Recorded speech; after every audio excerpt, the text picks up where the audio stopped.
Commodity live show में आप सभी का स्वागत है। नमस्कार, मैं हूं स्वाति रायना। कमोडिटी से जुड़ा आपके पास कोई सवाल है तो आप हमें फोन कीजिए। नंबर नोट कर लीजिए हमारा 02223001634 या फिर आप हमें 02223001635 पर भी कॉल करके अपने सवाल पूछ सकते हैं। दो खास एक्सपर्ट्स हमारे साथ हैं, उनका परिचय करा देते हैं। पृथ्वी फिनमार्ट के मनोज जैन है हमारे साथ और एलकेपी सिक्योरिटीज के जतिन त्रिवेदी से भी बातचीत करेंगे। बहुत ही स्वागत करते हैं दोनों ही एक्सपर्ट्स का हमारे साथ इस खास कार्यक्रम में शामिल होने के लिए।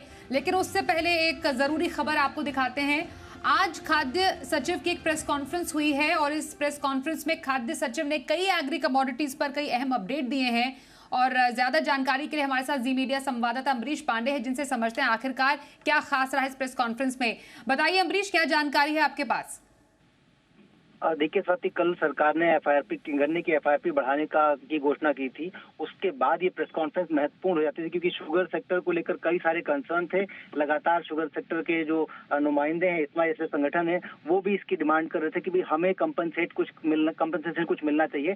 उसको लेकर एक बड़ा अपडेट दिया है सरकार ने। सरकार का कहना है कि इथेनॉल के लिए जो शुगर सिरप का डाइवर्जन है उसमें तो फिलहाल हम कोई पुनर्विचार नहीं कर रहे हैं, लेकिन मोलासेस से अगर आप पोटाश बनाते हैं तो वो सरकार खरीदने की गारंटी ले रही है। फर्टिलाइजर मिनिस्ट्री के साथ उसकी बातचीत हो चुकी है, एमओयू हो चुका है और वो पोटाश शुगर के जो के कंपनीज हैं उनसे फर्टिलाइजर कंपनियां खरीदेंगी। इसके अलावा पोटाश पे जो एनबीएस का जो सब्सिडी मिलता है वो सब्सिडी का लाभ भी शुगर कंपनियों को मिलेगा। तो एक अच्छा कंपनसेशन कंपनीज को पोटाश बनाने पर मोलासेस से ये मिल सकता है। इसके अलावा सरकार ने ये भी कहा है कि कैबिनेट सेक्रेटरी की अध्यक्षता में जो बैठक बुलाई गई थी वो बैठक में सरकार ने अपने तरफ से, फूड मिनिस्ट्री ने अपने तरफ से पूरी अपडेट दे दी है कि अभी शुगर प्रोडक्शन का क्या एस्टिमेट है। इसके अलावा इथेनॉल प्रोडक्शन का जो टारगेट है उसको अचीव करने के लिए सरकार के पास और किस किस तरह की योजनाएं हैं।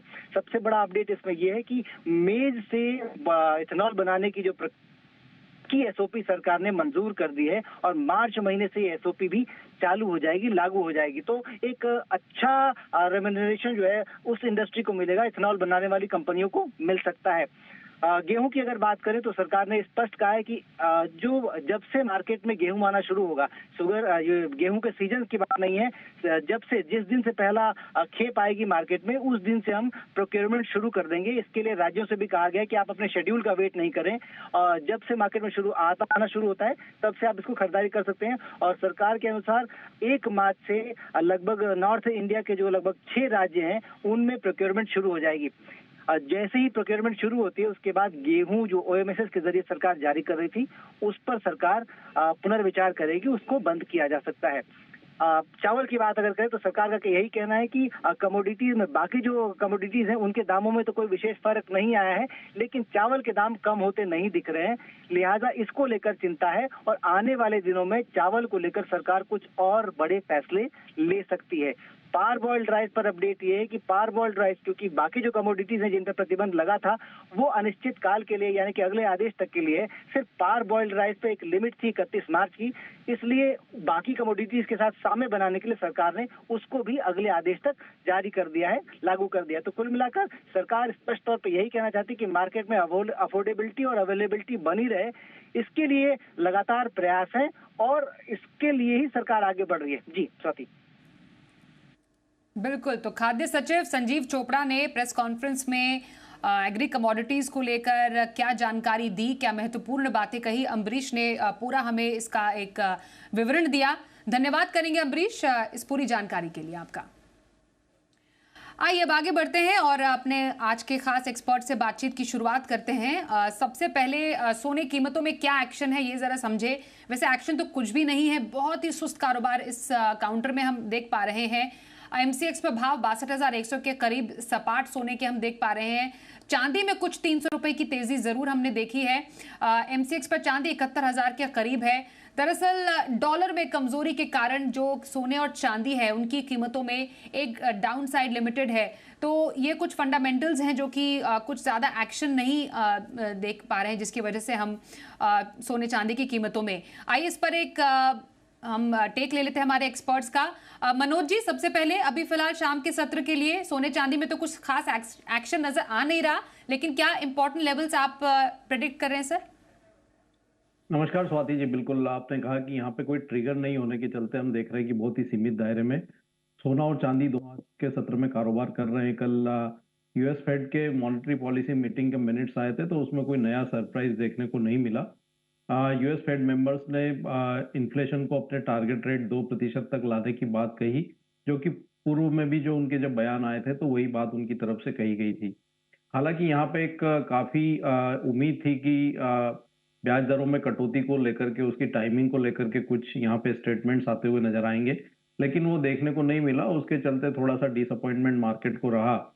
लेकिन डॉलर इंडेक्स में एक मुनाफा वसूली आई है तो उसके चलते मार्केट में सपोर्ट्स भी है। हमारा मानना है कि भारतीय बाजारों में 62,000 एक इंट्राडे के लिए अच्छा सपोर्ट है। वहीं ऊपर में 62,400-500 ये रेजिस्टेंस बना हुआ है। तो अगर यहाँ पे थोड़ा और डिप मिलता है 62,000 के आसपास तो इंट्राडे में वो लेवल पे बाय कर सकते हैं। 61,850 के स्टॉप लॉस से ऊपर में 62,400 के लक्ष्य रखे जा सकते हैं। चांदी बहुत सीमित दायरे में कारोबार कर रही है तो शाम के सत्र में यहाँ पे जॉबलेस क्लेम्स के नंबर्स भी आने हैं, उस समय थोड़ी वॉलेटिलिटी देखने को मिल सकती है। 70,700 काफी अहम सपोर्ट है, उस पर नजर रखना चाहिए।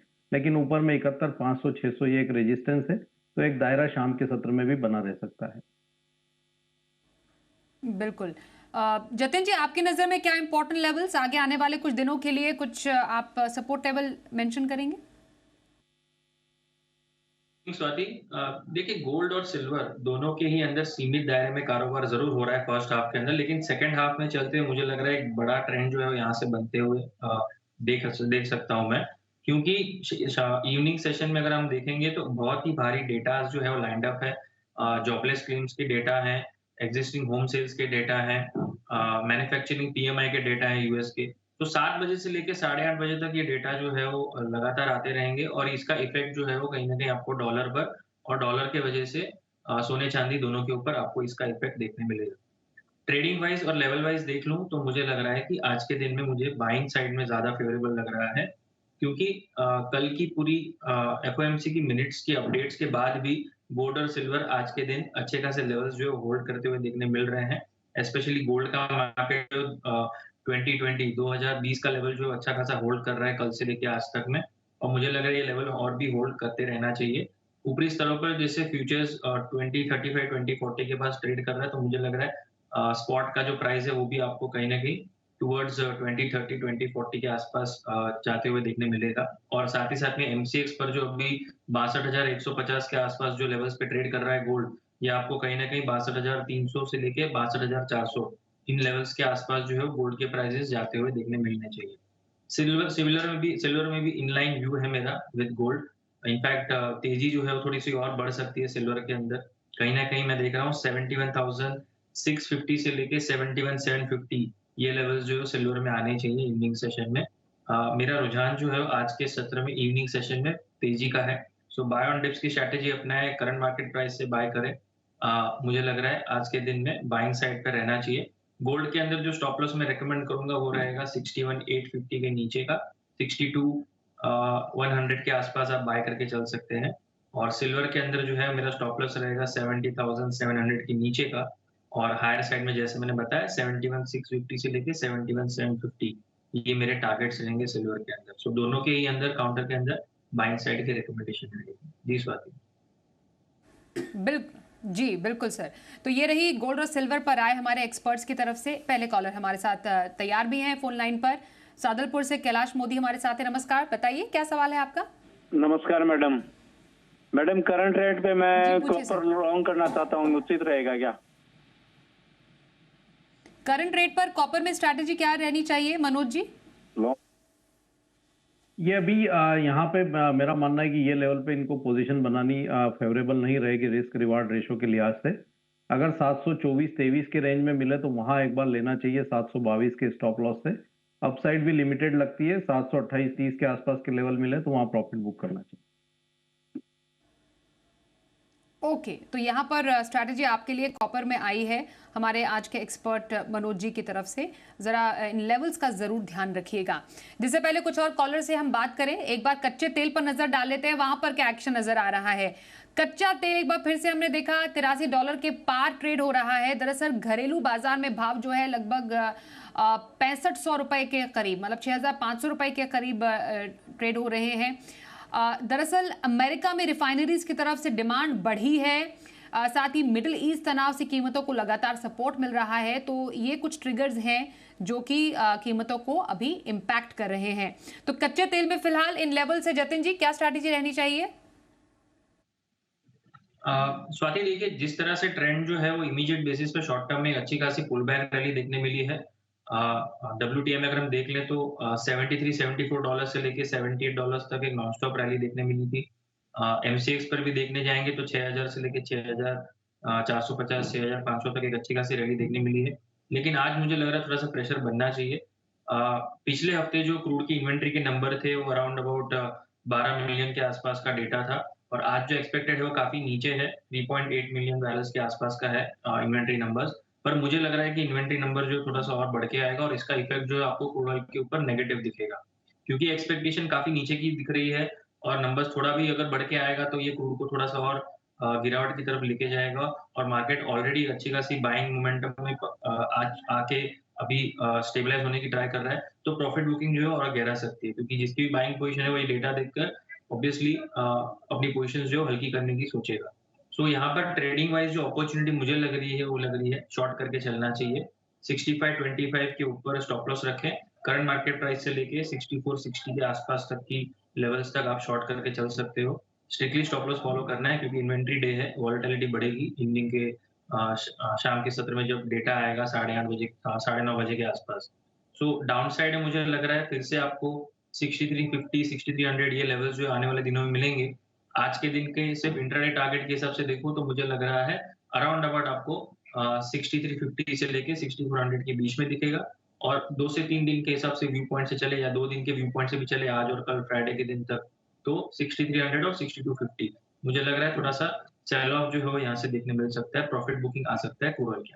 जी हाँ, ओके, तो ये रही एनालिसिस क्रूड पर, और जो आपको किन लेवल्स का ध्यान रखना है इसको जरूर ध्यान रखिएगा इसका।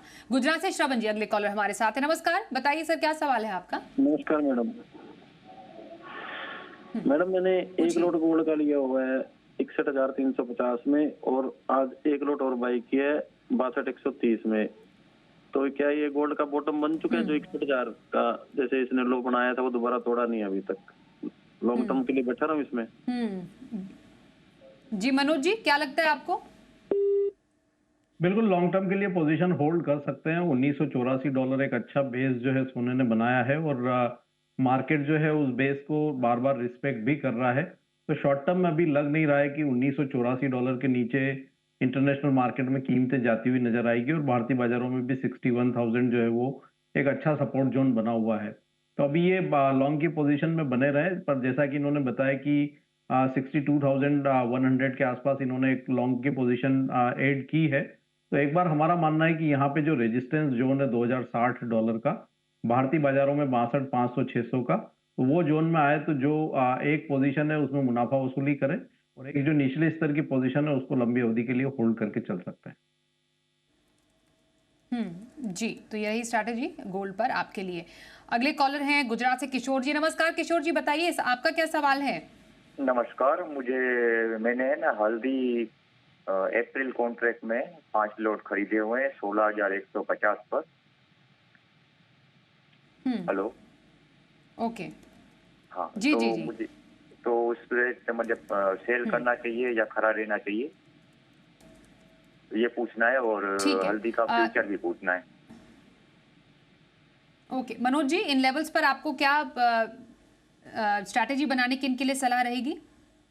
इन्होंने हायर साइड पे पोजीशन ली है। अभी जो हल्दी का जो एक रेंज है वो 14,650 से 16,100 का है, और इन्होंने अपर रेंज में पोजीशन अपनी बनाई है।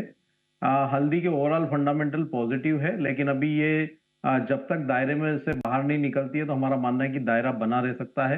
तो यहाँ पे मैं इनको अगर ये 14,700 से 15,000 की रेंज में आती है तो एक पोजीशन और ऐड करने की सलाह रहेगी 14,300 के स्टॉप लॉस से। 16,100 के आसपास आए तो वहां पे एक पोजीशन से एग्जिट लें।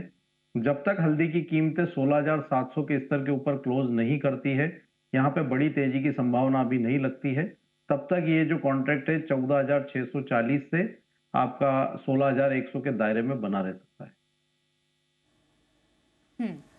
बिल्कुल, तो ये रही हल्दी पर आपके लिए राय और लेवल्स भी, इस पर जरूर ध्यान रखिएगा। और अगले कॉलर हमारे साथ नासिक से हैं सचिन जी। नमस्कार, बताइए क्या सवाल है आपका? मैम कॉटन ऑयल के ऊपर सवाल था मैम मेरा। कॉटन ऑयल पे बाय करना है तो किस लेवल पे बाय करना है, तो उसका टारगेट क्या रखता है मेरे को? ओके, बिल्कुल। मनोज जी, क्या टारगेट आप देखते हैं कपास खली पे? Cotton oil seed oil cake में जो बाइंग का रेंज है मार्च वायदा में, वो 2584 से 2555 के रेंज में ले सकते हैं, 2520 के स्टॉप लॉस से। ऊपर में 2670 तक का लक्ष्य यहाँ रखा जा सकता है शॉर्ट टर्म।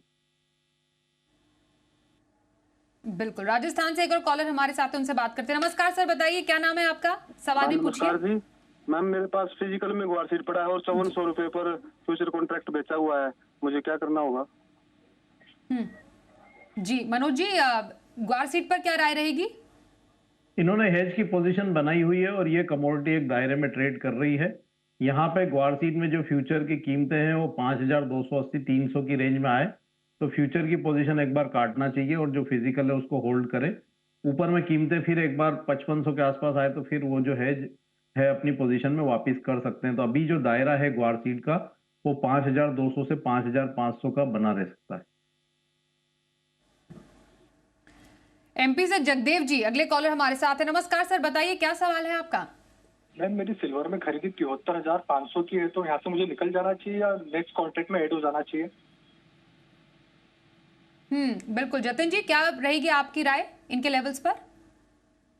देखिए, लेवल भले थोड़ा सा दूर का हो लेकिन मेरे हिसाब से होल्ड कीजिए पोजीशन। अगर रोलिंग का टाइम आने लगता है, जैसे अगर बड़े कॉन्ट्रैक्ट में लिया है तो आपके पास और 3-4 दिन है, टुवर्ड्स 28 फेब 27 फेब के आसपास आप रोलिंग कर सकते हैं। 2-3 दिन होल्ड कर लीजिए करंट कॉन्ट्रैक्ट, और रोलिंग जो है डेफिनेटली कर लेना अगर उसके पहले आपका भाव नहीं आता तो, क्योंकि मुझे लग रहा है सिल्वर के अंदर जो है वो अभी भी तेजी जो है वो और बढ़नी चाहिए, क्योंकि लेवल्स ने अच्छे खासे 69,000 से एक पुल बैक दिया है जो टुवर्ड्स 72,000 के आसपास के लेवल्स टच करके अब रिट्रेस हुआ है, और रिट्रेस होके बहुत ज़्यादा रिट्रेस नहीं हुआ है, सिर्फ 71,000 के आसपास का लेवल टेस्ट किया है। तो मुझे लग रहा है होल्ड करें और अच्छे बेनिफिट जो आगे चलते मिल सकते हैं। अगर पोजीशन हैवी की हुई है तो आगे जो भी रेट्स आते हैं वहाँ पे थोड़ा-थोड़ा हल्का करते जाएँ, या सिल्वर मिनी के साथ हेज कर ले, अगर बड़ा कॉन्ट्रैक्ट एक ही लिया है तो सामने सिल्वर मिनी जो है हेज के हिसाब से सेल करते जाएँ। सो आपका पोजीशन जो ऑटोमैटिकली सामने न्यूट्रल होते जाएगा। तो मुझे लग रहा है यहाँ से 72,500 पहला लक्ष्य होना चाहिए, और उसके बाद 73,000 के आसपास का लक्ष्य है, मुझे लग रहा है इन द नेक्स्ट वीक और सो आपको मिलना चाहिए। जी। नासिक से अमित जी अगले कॉलर से, इनसे भी बात कर लें। नमस्कार, बताइए क्या सवाल है आपका? नमस्ते, मेरा सवाल मनोज सर से है। सिल्वर माइक्रो के लिए आज का स्ट्रेटेजी क्या रहेगा? सिल्वर माइक्रो पर strategy Manoj ji. Silver micro का अभी जो मार्च का वायदा है वो जो ट्रेड हो रहा है वो